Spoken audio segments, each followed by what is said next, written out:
talk now. This MMA, what we talking about? Yeah, you tuned into the pod now. Gonna be hard for you to stop now. Yeah, we caged in. Yeah, we caged in. Yeah, we caged in. Welcome back to another episode of Caged In. I'm your host, Chris DiCarlo. Today we got a very special guest making his debut on the show. It is Yorgan De Castro. How are we doing today, my man? Very good, my man. Thank you for having me. Of course, man. Of course. I know you got a big fight coming up on November 9th. You're fighting for the heavyweight title against Jahsua Marsh at Cage Titans 68. Of course, we're here to talk about that one, man, but I want to get into your background a little bit and get to know you a little bit better, man. So can we start at the top? Where were you born and raised, and what was growing up like for you?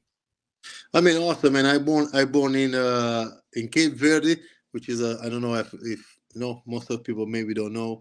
It's a small island in the east coast of Africa. Man, you know, when you're born in a country like that, is normal. I think it's for everybody the same. It's a struggle, you know, growing up. But I was a very happy child. I get in trouble here and there, but I grew up with a single mother and a bunch of brothers and sisters. But you know, I had a good life over there. But I ended up moving to Portugal when I was 18. In Portugal is where I really start and I connect with mixed martial arts. I started with kickboxing. I actually went 8-1 as a kickboxer. So my goal was actually never MMA. It was K1. My dream was fighting K1, which is I'm happy I choose MMA because those guys are savage. I have life bring me to MMA. You know, I started over there kickboxing in 2007, then 2014. 2012, so my uncle would live here in Brockton. He told me, if you want to do if you want to do combat sport in general, man, you have to move to US. This is the place to live, to train, and to fight. Because in Europe, maybe, you know, in Portugal, you fight for free, basically. You can have like many fights. I know world champions and still work two jobs. You have no money, you have no sponsors, you have basic nothing. So I talked with my uncle. In 2 months, I was packing up and leave everything behind Portugal, and I follow my dream, and I get to USA in 2012. I make my amateur debut in 2014. I mean, it was fast track. Yeah. Then I turned pro in 2017. November 2017, I turned pro. A year and a half, I was in UFC. Yeah, man. You definitely fast track the whole experience there. That's for sure.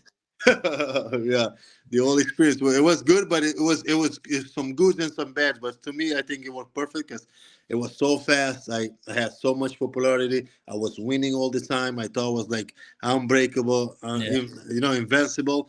And then boom, reality check. Boom, I lost a couple fights. You know what I mean? Like, so it's good. So I think all the experience is great. Especially win is good, lose is really good to know who is who and see people you have around you. Because eventually in this sport, I tell all young kids, man, eventually you're gonna lose. You know, but if you have good circles, if you got good people around you, you're gonna pull yourself back. And here I am, brother. I'm going to do my 18th professional fight right now. There you go, man. That's awesome to hear. Definitely quite the career, and we're not done yet, man. Talk to me about your nickname. I know you go by the Mad Titan. What's the origin story there? The Mad Titan. So I own this to my coach, my grappling coach, actually, Tommy Texera. So he's the one who give me that nickname, because when I was fighting local, every time I touch people, it's like he said, "Dude, you like Thanos? You snap your finger, you take them soul." So every time I touch them, they will be out. So I love the name. I love Avengers, and I love Thanos, man. I wish I could show you, but I have a bunch of miniatures of Thanos around my house, so they fit me perfect. Yeah, man, that's awesome. That's definitely a nickname. It's definitely a unique one too. I don't see that one much in the MMA world, so that's pretty cool. Yeah, that's awesome, man. Yeah, I love it. For sure, man. Let's talk to me about your fight style, because I know obviously you've been to the UFC, you fought on the biggest stages, you fought for the PFL. Many people have seen you fight before, but for those that haven't, man, how would you describe your fight style to them? So I tell people this time. So as a fighter, sometimes we go to faces, right? So when I first start, I was so convinced that every time I touch people, they will go down. That I was reckless, ruthless. I was willing to trade one for one, and I will, and it worked out for me. That was my style. I think that's who I am, to be honest with you. But as I'm getting to the high level, I start to overthink situations. Hey, do I have to be more cautious? I have to think more. I love striker. That's what I love, Premier.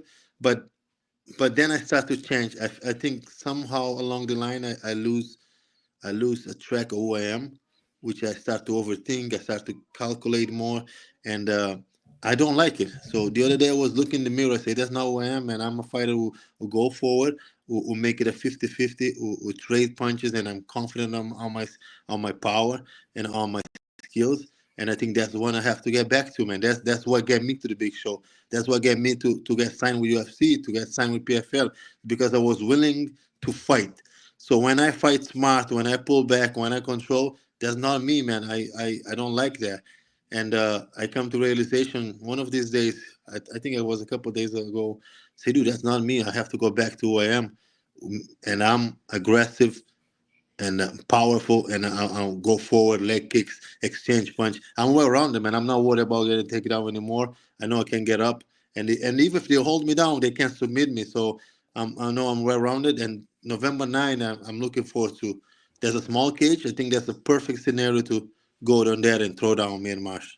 There you go, man. Let's talk about your training camp a little bit. I know you're over at Regiment. I know you dabble in a couple other gyms as well, man. How's training camp been for you so far, man? And where are you getting most of your work in these days? Yeah, so Regiment's always my base, man. I've been Regiment for 7 years. They are those guys give me a chance to keep dreaming. When I moved to Fall River, I was an amateur fighter who lost 4 fights in a row. I was 2-4, so I didn't think anybody would give me a chance back then. They were like, you lose 2-4, you're 29 years old. What are you gonna do? So they see something in me. They invest their time in me. That's very important. Time is precious in this Mm. in this sport. If you find coaches and people that are willing to put time on you, I mean, at least you can do is give it back. So Regiment, I think, will be my gym till the end of my career. I do most of my job, my work here. My wrestling on Mondays, my MMA drills on Tuesday. But I also recently link up with Ross Levine. I don't know if you know him. With I Ross, do. Yep. so he's now one of my striking coach. So great guy, very professional. So I do Wednesday with him, and I do another additional day Fridays with him, specific focus on pair work, on striker.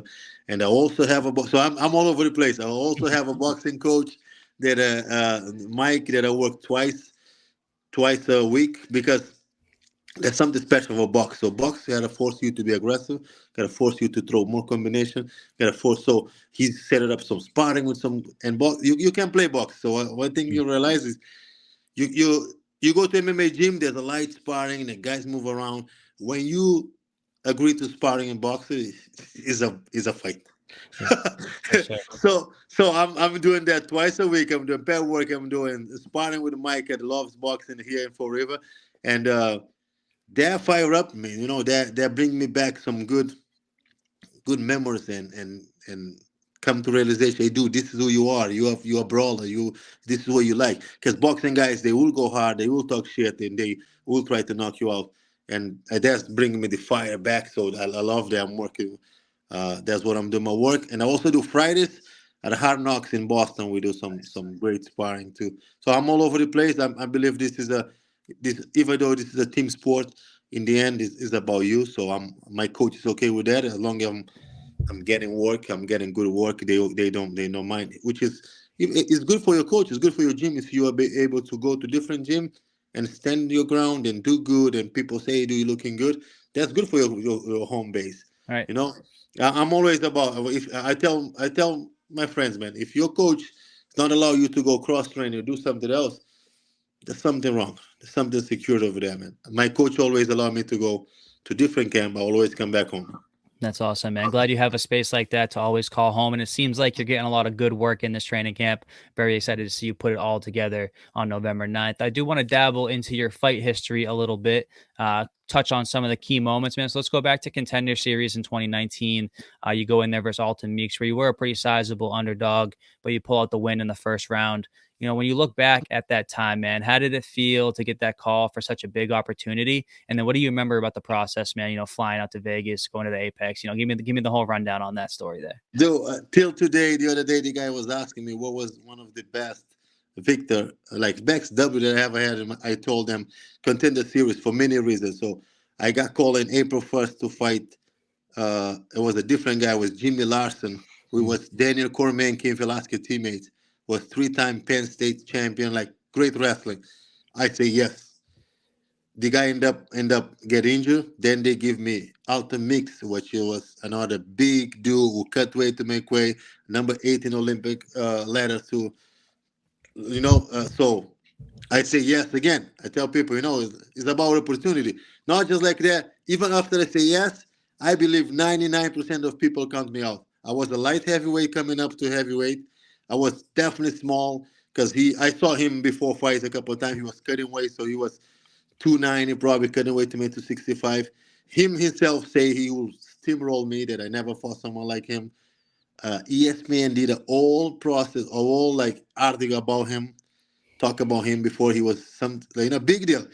Till today they still talk. I was one of the huge underdog in the thing. So that thing fired me up. The whole thing, it was like a perfect scenario to be honest, I was willing to die for. I told the ref before the fight, before I walk in, I told him, do not stop the fight till I go unconscious, please. If it's ground and pound, I'm still moving. Do not stop the fight. So that was one of the biggest moments of my career. I was the first guy to walk in the Apex ever. First win to get a win in Apex, and I finished the fight with a low kick. That was one of the best moments of my life, and with my family watches too. My daughter was 5 years old, I think, at the time, and she was there watching. That's still today one of my favorite moments. That's awesome, man. Definitely a crazy story, man. And obviously that kind of launched, the success of your career a little bit, man, because you ended up getting the UFC contract. How did it feel to, get your name called and realize that you had just got signed by the UFC? That was crazy. But, like I tell people all the time, sometimes fast track is not a good idea. So I get the UFC. All my goal, all my life, all my dream was get to the UFC. When I get to the UFC, I fail to target a new goal. I was happy to be in UFC. I say, man, I wasn't supposed to be here anyways. I born in a place with a couple of thousand people. Right? Me being here is already like a miracle. So that was a weak mindset. When I was in UFC, I was supposed to. No, when you target a goal, you reach your goal. You gotta target a new one, or you will fail. So I think I got comfortable when I get there. I also all of us as a little bit illusion as a fighter, but I was too illusions. I believe that delusion. I believe that I could knock everybody out. So I was just relying on the power. I never really upgrade my skills. I was like stagnate right here. I say I don't have to train that hard. I don't have to do this much. I just have to fucking knock them out. Yeah. But then I realized that doesn't work like that. Those guys at a high level, everybody's that good. Everybody have that the extra, and I believe. I believe it was a failure, to be honest with you. But I think my head now is in the right place. I know what I did wrong, and if I get a chance again, I will definitely do it different. Right, man. And then you mentioned like you kind of fell in love with knocking everybody out. And I guess that mindset probably didn't help very much when you walked into your first UFC fight and knocked that guy out too. I want to talk about that one as well a little bit, man. UFC 243, you go in there and you knock out Justin Tafa with that clean right hand. And just the clean walk away after, man. $50,000, performance of the night bonus. Hell of a first day on the job, man. Talk to me about that fight, man, going to Australia and ultimately starting your UFC career off 1-0 with a performance like that. I know a crazy story. Everybody thought we had smoked. He used to train with Mark Hunt. He was a Mark Hunt prodigy. He knocked people out. And, I was a small guy again, coming to the big guy. And that's great, dude. 57,000 people. I was walking in the arena. I had 4 people, my wife, my uncle, and my 2 coaches with me. And that was amazing. And, that didn't help at all because I knew that I could knock him out. Then I knocked someone who some more guys are known for not getting knocked out. They are tough. Hmm. And that, boom, my head was, okay, I can knock everybody out. Wrong, but we Yeah. can't. And not just like that. I used to think I could knock everybody out, but I used to think that nobody can knock me out. Right. It's tough in that heavyweight division too, man, where all you guys hit so hard, all it takes is one shot to put you out. Heavyweight is I mean, honest, is the least skilled division of all MMAs. You guys know either you have power or you have. That's not like well rounded. If you see, not many of those guys can grappling and can wrestling. There's a few of them. It's a handful of well rounded heavyweight. I think that's why Thomas is not going to be probably a champion soon forever because he's well rounded. He's big. He's fit. He's a Brazilian Jiu Jitsu black belt. He can throw hands. I think he's going to be a problem. For sure, man. I agree 100%. I want to look back on, the year 2022, man, where you went and you were fighting for Eagle FC down in Miami. You were 2-0 in Eagle FC. You had that notable win over Junior dos Santos, which, unfortunately the fight ends with a JDS dislocated shoulder in round 3. And you looked notably upset about how that fight ended as well. Talk to me about that fight, man. What was it like going in there versus a legend and former UFC champion like JDS? And what was the feelings after that fight for you? Yeah, Eagle FC was great for me, man. I make a lot of money with that. 2 fights. They were willing already to give me another 4-fight deal contract. It was great, man. Unfortunately, with the war coming up in Russia, they end up the money ended up getting caught.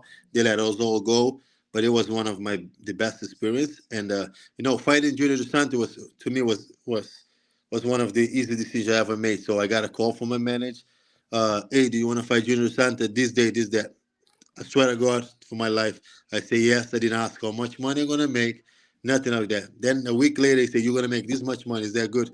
Yes, because to me it was when in the fucking world they will get a chance to share the cage with Junior dos Santos. Yeah. He was a guy that I always cheer on him. He's a good guy, not just the skills. He's a great human being. He's a cool dude. So to me, it was like, yeah, what I have to lose? I'm fucking 16-3 and fighting a guy that have 40 professional fighter, UFC champion for more than, I don't know. He was in UFC for 12 years, top 5 all the time. To me, it was great, but it was another fight that 99% of people count me out, which I understand, man. The guy is a legend, and not just like that. He was even faster than I thought. When I lock in that cage, he is bigger and faster. So when I lock in that cage with him, I say, Jesus fuck, this guy is fast and good and unpredictable, and he was kicking me in the right spot. He was like whooping my ass, to be honest with you. it was, but in the end, I mean, the fight ended when it ended. He ended up getting injured. I ended up getting my hand raised, but it was just an all great experience for me to share the cage and understand that there is a level in this game. He was like, till today, I think he was one of the best. I never understand what he was doing. I was trying to get in under his skin, talking shit in Portuguese, but he never really he never get to my game. He was like lock in. He looked phenomenal. It was to me an honor to share the cage with him till today. Yeah, man. Definitely a lot of cool steps along the way in your career. And it all leads up to Cage Titan 68 going down on November 9th, where you will be fighting Jahsua Marsh for his heavyweight championship. What do you know about Marsh, man? And how do you feel about him as an opponent? No, he's 7-6, but I think he's better than his record. So he lost some good guys. And to me, 7-6, they mean you have like 13, almost 14 pro fights. So he's very good wrestling, even though he's not using later. He's very good wrestling. He's a Brazilian Jiu-Jitsu black belt. And he won his last fight with knockout. So he tell me he have a heavy hands, well-rounded, heavy hands. I think he's a solid opponent, to be honest with you. The difference is, I do think I have a lot of more experience, not more fights, more experience. I mean, I've been with guys better than him. I've been getting ready for guys better than him. So my whole career is my camps would be to fight like savage killers. If a fight it doesn't happen, but I'm always in camp to fight good guys. If so, I have almost. This is going to be my 18 pro fights. Only 7 was local. I think so. It's all outside. I didn't get a chance to fight many local fights. So I'm always getting ready for good guys. I think gonna be a good fight. I don't know what kind of Joshua gonna show up. I don't know if you're gonna want to wrestle, you wanna gonna bang, but I'm gonna be ready for it. That cage is small, so we have to fight, and I'm gonna be ready to fight. Awesome, man. Looking forward to seeing you perform on November 9th. When you look at this fight stylistically and you break it down, your skills versus his, where do you see yourself having the biggest advantage here? Definitely standing though. I have to keep standing. I have to keep pressure. I have to keep exchanging. I have to force him to fight, to brawl with me. To be honest with me, I don't want that cage work, that takedown shit. I want to. Perfect scenario is I point to the middle. We fucking trade shit, and one of us go down. And we don't get paid by the hour, so we just fucking fight. There you go, man.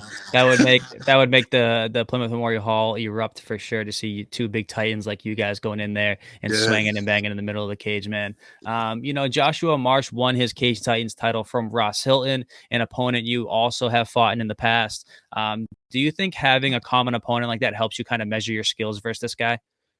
No, really, because I think I fought Ross long time ago. He was a different fighter. He fought Joshua. He beat Marsh 2 before in 2018. Then they end up fight again. There's different Ross, different Marsh, different me. So I think we evolve. I can't really compare because I fought Ross in 2018. I'm a different fighter now than I was before. For sure. Also, we fought in a different weight class. I think. I'm not really looking that way. I think Marsh is a solid opponent. I'm taking it serious. I'm training hard for it, but I think I'm going to be too much. There you go, man. And you haven't fought for Cage Titans since your amateur career. That was almost 10 years ago. How is it going to feel for you to be back inside Plymouth Memorial Hall fighting in front of the fans at Cage Titans? Man, I always tell people Cage Titans, I think they're like a cult. So they have their own crew. They always sell out the venue.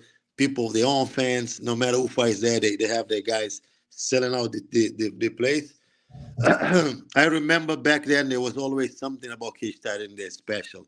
I don't know if it's a small cage, of the venue, or the loud crowd, but that thing is special and fire up. If you notice, there's a lot of finishes in Cage Titans because guys go nuts, go crazy, and I think I love that. I think I feed off that. I think I feed off that energy, and I'm gonna bring a crowd. So normal when I fight local, my fans go nuts. So I'm gonna bring a crazy crowd. We're gonna try to make it as hostile as possible for Josh, and I'm gonna do my thing. Awesome, man. Looking forward to it for sure. I'm excited to hear the place erupt once you walk out inside Plymouth Memorial Hall. One more question before I get you out of here, man. What can the fans inside the Memorial Hall expect from the Mad Titan once those cage doors lock on November 9th? No, when those cage locks, that's my only thing I can guarantee. I'm not a guy who thinks too much about future. I know I can't control the future, but I'm gonna let you guys know I'm gonna leave a piece of me November 9. I think this is the last fight of 2024, so I'm willing to go out in the bank. And I'm willing to trade 1-for-1. I'm gonna leave a piece of me over there for you guys. November 9th, Memorial Hall, Cage Titan. Let's go. Let's go, man. I appreciate you for taking the time, Yorgan. Always a pleasure seeing you around the way and talking to you, man. Thanks for coming on and chatting with me this time. Anything that you want to say to the people before I let you go? Where can they come find you on social media? Thank you, man, guys. You guys know just Instagram, Twitter, Facebook, all the same. Yorgan De Castro. Follow me. Hit me up for tickets if you don't have yet. Everybody who got tickets for me have a free De Castro shirt. And gold and black. And come see me become 3 times New England heavyweight champion. Awesome. Thank you, Yorgan. Thanks for taking the time, man. Best of luck on November 9th. I'll talk to you soon. Thank you, bro. You got me excited, man. I'm going to go for a run right now. There you go. Let's go. Thank you. Got down for the count and he can't even talk now. This MMA, what we talking about? Yeah, you tuned into the pod now. Gonna be hard for you to stop now. Yeah, we caged in.